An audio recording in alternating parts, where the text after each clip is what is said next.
A retired German shepherd, scarred and broken, no longer trusts the man he once saved. But one small sound might bring back everything they lost. The storm seemed alive, dark clouds crawling across the sky like silent sentinels. Thunder rumbled in the distance, its vibrations traveling through the packed dirt of the ranch. Max, a once proud German shepherd, stood motionless near the fence. His once majestic coat was marked with scars, each one a story of a battlefield long gone. Now, he was just a shadow, a forgotten legend, exiled to a world of silence and isolation. The growl of an approaching engine cut through the somber air.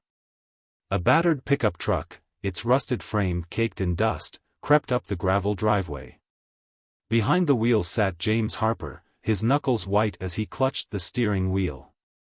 His eyes, fixed ahead, carried the weight of years spent running from a past he could never escape. As the truck came to a halt, James hesitated. It had been years since he'd set foot on this ranch, years since he had lost everything, his unit, his career, and a part of himself. He stepped out of the truck, his boots sinking into the damp earth as the first drops of rain began to fall. His gaze landed on Max, the dog who had saved his life countless times. But the loyal companion James remembered was gone. Max's eyes, once sharp and full of purpose, now looked empty. James swallowed hard, his chest tightening. The reunion he had imagined was far from reality. This wasn't just a meeting between a man and his dog, it was a confrontation with the past, a battle for redemption. James knew one thing for sure, he couldn't leave until he found a way to bring Max back. James took slow, deliberate steps toward the retired German shepherd, his boots sinking into the muddy ground as rain soaked through his clothes. Max stood rigid near the fence, his body tense, his ears flicking toward the approaching man. James stopped a few feet away, holding his breath as he watched the dog he had once trusted with his life. "Max," he murmured softly, his voice carrying both hope and pain. Max's response was not the one James had longed for. The dog's lips curled back slightly, a low growl escaping his throat as he backed away. His eyes, once sharp and filled with loyalty, now looked guarded, distant, and filled with mistrust. James felt a lump form in his throat. This wasn't the Max he remembered. This wasn't the fearless partner who had braved enemy fire by his side. His heart ached as he realized how much time, pain, and trauma had changed his old friend. From a distance, a young woman approached. Her boots crunched against the gravel as she carried a bucket of feed. Her name was Jenny, one of the ranch hands, and her expression was cautious as she watched the tense interaction. "He doesn't trust men anymore," Jenny said softly, her voice breaking the silence. James turned to her, his brow furrowed in confusion. Jenny continued, setting the bucket down near the fence. "He's been through a lot. Abuse, neglect, things no animal should endure.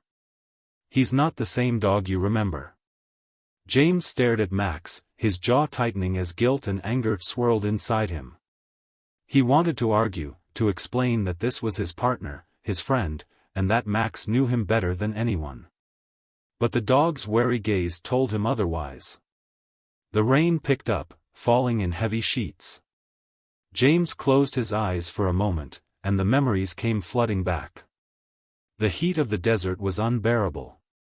The air was filled with the sounds of chaos, gunfire, explosions, and the shouts of soldiers scrambling for cover. Amid the chaos, Max was there, his sleek body moving with precision and purpose. "Go, Max!" James shouted, pointing toward a narrow path through enemy fire. Without hesitation, Max darted forward, weaving through the danger to deliver supplies to a trapped soldier. Later that night, as the desert cooled, Max lay by James's side, his body pressed against the soldier's leg.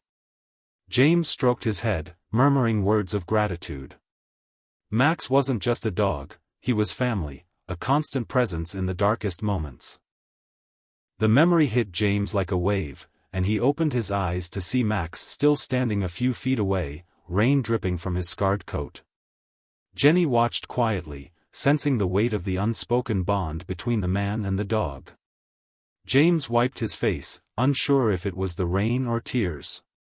"He saved my life more times than I can count," he said quietly. Jenny nodded. "Maybe it's time you saved his." James looked back at Max, determination hardening his gaze. He knew this wasn't going to be easy, but he couldn't give up. Not on Max. Not after everything they had been through together. The low, rhythmic thump of helicopter blades filled the air, cutting through the stillness of the ranch. It was a sound so familiar, so haunting, that it seemed to freeze everything for a moment. Max's ears perked up instantly, his body stiffening like a coiled spring. His breathing quickened, and his eyes darted around, searching for danger. Then, it happened. Max bolted, circling the yard in a frenzy. His movements were erratic, his tail whipping wildly as he kicked up dirt and mud. The scars on his body seemed to stand out more, like a map of the battles etched into his fur. His instincts had taken over, and in his mind, he was back in combat. The ranch faded away, replaced by the chaos of the battlefield. "Max!"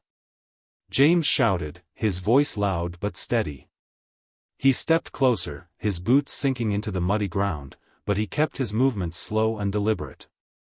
Max let out a deep, panicked bark, his eyes wild as he continued to circle, his muscles tense as if ready to fight or flee. James could see the fear in his old partner's eyes, a fear that pierced his heart. This wasn't just panic, this was trauma, raw and unrelenting. "Max, it's me," James said, lowering his voice to a calm but firm tone. "You're safe. There's no danger here." The dog didn't stop. His pacing grew faster, his breaths more labored. James knew that forcing Max to stop would only make things worse. Instead, he crouched down, making himself smaller, less threatening. He stayed perfectly still, his hands open and visible. "Listen to my voice," James said, his tone unwavering. "You've been through worse, Max. You're safe now. I won't let anything hurt you." The words hung in the air, mixing with the distant hum of the helicopter. Slowly, Max's frantic movements began to slow. His ears flicked toward James's voice, his eyes darting in his direction. "That's it, boy," James murmured, his voice soft but steady. "You're okay. It's over. You're not there anymore." Max stopped moving, his chest heaving as he stood frozen in the middle of the yard. His eyes were still wary, but they lingered on James, searching for something familiar. James didn't move, afraid that even the slightest motion might break the fragile moment of trust. "You remember me, don't you?" he said, his voice barely above a whisper. Max took a cautious step toward him, his paws sinking into the soft ground. Then another step. His movements were slow, hesitant, but deliberate. James could feel his heart pounding in his chest as Max finally came close enough to sniff his outstretched hand. "You're safe now," James said again, his voice thick with emotion. He reached out, his fingers trembling, and gently touched Max's scarred head. The dog didn't pull away. For the first time in years, there was a glimmer of trust in Max's eyes. It wasn't complete, but it was a start. And for James, that small moment of connection meant everything. James knelt beside Max, the cool mud soaking into his jeans as he gently ran his hands along the German shepherd's hind leg. He worked carefully, searching for any signs of injury. His touch was light, his movements slow, not wanting to alarm the dog. As his fingers brushed over a tender spot, Max flinched slightly, letting out a soft whine. "I know, boy," James murmured, his voice calm and steady. "It hurts, doesn't it? But we'll take care of it."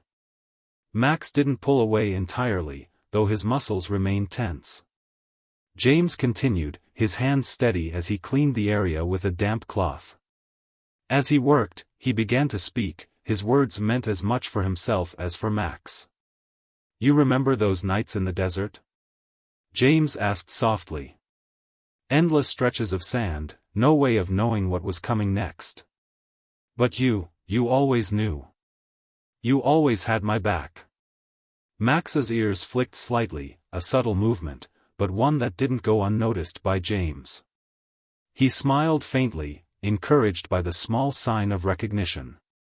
There was that one time, James continued, his voice carrying a warmth that hadn't been there in years. We were surrounded, pinned down. I thought it was over. But you didn't hesitate. You charged right into the chaos and got me out of there. Max leaned slightly toward James, his nose twitching as if he were taking in the man's familiar scent. James felt his chest tighten with emotion. It wasn't much, but it was something, a glimmer of the connection they once had. From a distance, Jenny watched, leaning against the fence. Her eyes softened as she took in the scene. He's starting to trust you, she said quietly, almost to herself. James glanced at her briefly, his face a mixture of determination and vulnerability. It's not just trust, he replied, turning back to Max. We've been through too much together. He knows. Deep down, he knows. Jenny nodded, understanding the unspoken bond between them. It wasn't just about the past, it was about healing, about finding a way forward together. Max let out a soft, low sigh, relaxing slightly under James's touch. For the first time in years, James felt a small but powerful sense of hope. James sat on the edge of the pen, his hand deep in his jacket pocket. His fingers closed around a small metal bell, worn and weathered from years of use. It was more than just a piece of their past, it was a symbol of survival, a reminder of the bond they had once shared. Taking a deep breath, James pulled the bell out and held it up for Max to see. The German shepherd stood a few feet away, his body tense and his eyes wary. You remember this, don't you, Max? James asked softly, his voice steady but filled with emotion. He shook the bell gently, and its chime rang out, clear and sharp. The sound seemed to hang in the air, cutting through the silence. Max's ears perked up immediately, his head tilting slightly as if trying to place the familiar noise. That's it, James murmured, encouraged by the dog's reaction. You know this sound. It's us, Max. It's always been us. Max took a hesitant step forward, his movements slow and deliberate. His eyes locked onto the bell, and for a moment, James could see something flicker in his gaze, recognition, connection, a memory long buried but never truly forgotten. James stayed still, his heart pounding as Max continued to inch closer. The dog's nose twitched, his ears flicking back and forth as the bell's chime triggered a flood of memories. Finally, Max was within arm's reach. James extended his hand, his fingers trembling slightly. It's okay, boy, he said softly. You're safe now. In a moment that felt both fragile and monumental, Max lowered his head and allowed James to place a hand gently on his scarred forehead. James could feel the warmth of the dog's fur beneath his palm, the steady rhythm of his breathing. Tears welled up in James's eyes as he whispered, I've got you, Max. I'll never leave you again. Max let out a soft sigh, leaning slightly into James's touch. The years of pain and separation didn't vanish in an instant, but in that moment, the first threads of trust were rewoven. Their reunion wasn't just about reconnecting, it was about healing. Together, they had taken the first step toward moving forward, leaving the scars of the past behind. The days that followed were slow but steady. James spent every moment he could with Max, working patiently to rebuild the bond they had once shared. He began each morning by sitting outside the pen, speaking to Max in a calm, soothing voice. Sometimes he told stories of their time in the military, other times he simply sat in silence, letting his presence speak for itself. At first, Max kept his distance, his trust not yet fully restored. But gradually, he started to respond. He would come closer, his steps cautious but curious.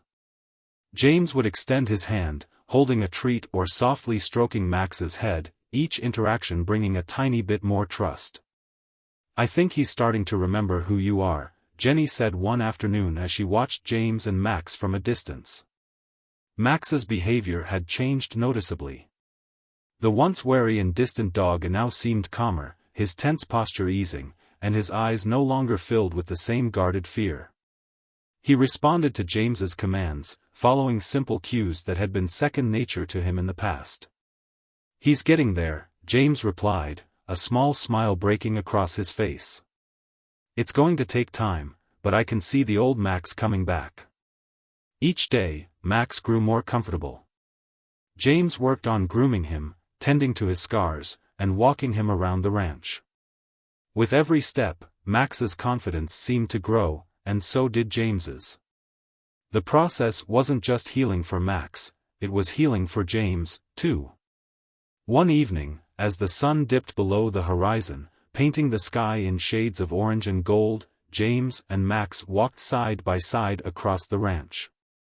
The German shepherd stayed close to James, his head held high, his movement steady. Jenny stood by the fence, watching them with a soft smile. "You've both come a long way," she said quietly. James glanced at her, then back at Max. "We're not done yet," he said, his voice steady. "But we're getting there." As they walked together, the ranch quiet and peaceful around them, it was clear that something had changed. The scars of the past were still there, but they no longer defined them. In their shared silence, there was hope, a promise of healing and redemption, for both man and dog.